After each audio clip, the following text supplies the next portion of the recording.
guys! Welcome back to my channel.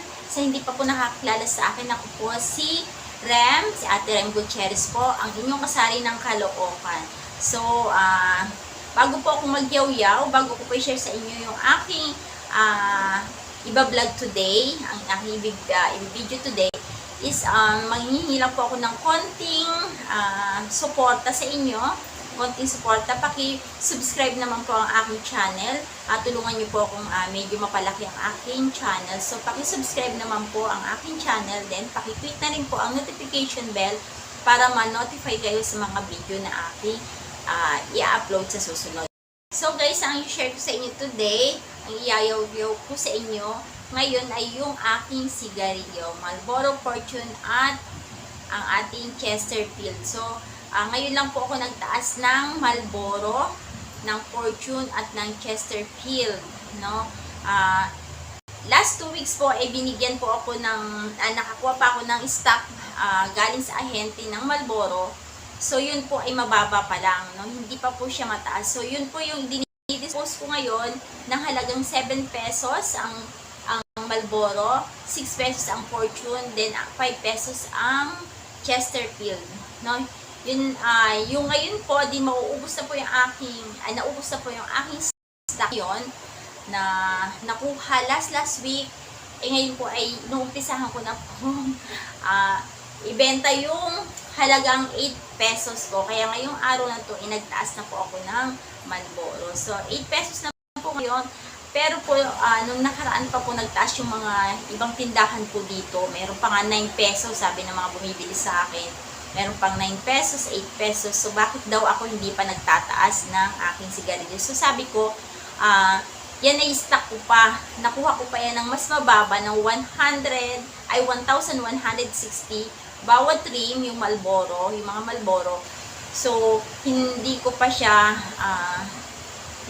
dapat i-ano ng 8 pesos. So, yung iba naman, okay naman yung wala namang problema siguro na magtaas na kasi yung iba kasi yung iba sa bumibili lang ng mga parimrim, bumibili. So ako, dati kasi naranasan ko rin bumili ng parimrim.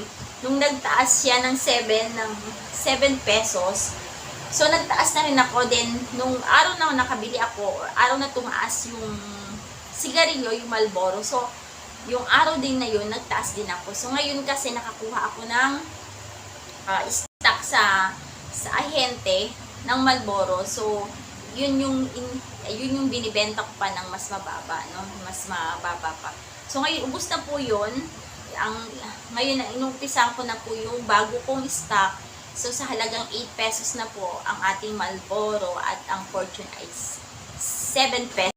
So guys, disclaimer lang ha, kasi meron kasi nagmarites lang po dito sa akin na yung stock down niya, yung stock down ng tindahan na yun is ibinenta, mas mababa pa yung pagkakabili. So ibinenta na nila ng mataas. So wala na tayong pakialam sa ganun, no? Kasi diskarte na nila yun. Iba na yung diskarte ko at iba na yung diskarte nila. So paano nila diskarte? Iba-iba tayo ng diskarte ng pagtitinda, no? Pati sa pagpipresyo, pati sa pagpapatong. Iba-iba tayo ng diskarte. So yun yung naging diskarte niya, yung naging diskarte ng kasari natin yon. So, okay lang, walang problema. Then, ito yung diskarte ko, no? Sana, kumbaga, okay lang, kumbaga, parang respetohin ninyo yung naging decision ko na kahit na almost 2 weeks na, a month na tumaas yung Marlboro, ako hindi pa ako nagtataas. Kasi yun lang din yung way ko na magbenta sa mga customer natin, no? So hindi naman din ako mabilis siyang naubos kasi 7 pesos nga dahil yung iba nga mahal, 8 pesos saka 9 pesos na. So may mga nagsasabi nga sa akin na kasari ko dito or na bakit ang baba ko pa magbenta, no? Sila kasi yung nagtanong kasi sa akin ng isa kong katindera o isang may tindahan din na bakit 7 pa rin yung pagkakabenta ko. So sabi ko nga, stock ko yun. So kasi bumibili siya dito sa harapan ng wholesaler dito sa na mahal na. So natural lang, nataasan niya dahil nga mataas na yung pagkakakuha niya. So ako kasi mababa pa yung pagkakakuha ko, stock pa yun. So yun yung ibinibenta ko ng mas mababa. So ngayon, at ubus na, wala na. So o 8 na. Alangan naman yung nabili ko na ko na pwede ko na siya ibenta ng 8, ibibenta ko pa ng 7. So, hindi na, no? Kasi nagtaasan na nga. So, yun lang yung aking masishare sa inyo. Yun nga po, ngayon araw na to, nagtaas na rin po ako na yun lamang po. So, ang update po ng aking tindahan is kailangan na mamili. No, papakita ko sa inyo yung laman ng tindahan, lalo na sa may bandang front, talagang as in wala ng laman, maliwanag na. Umalis nga si Kuya Bong, si Joe, umalis.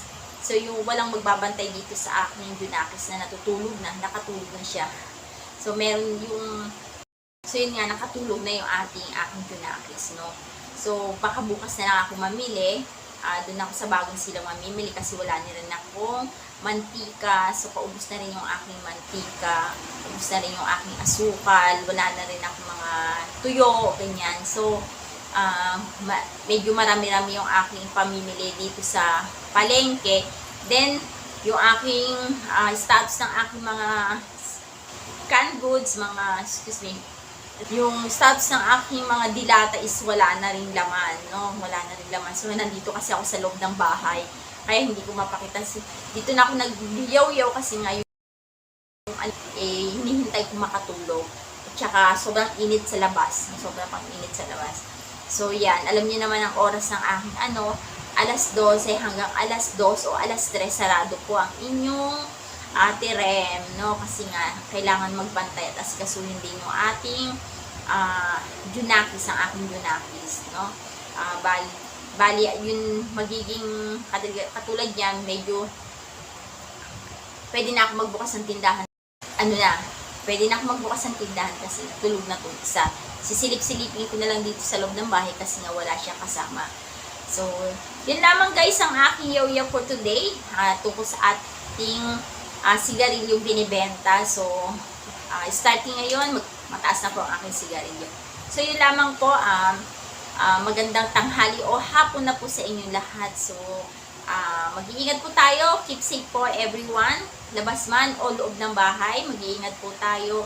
At sa sobrang init po ngayon, huwag kalimutan uminom ng tubig ng marami. Yan, maligo po araw-araw para po maginhawaan ng ating katawan. Yun lamang po. God bless po sa inyo.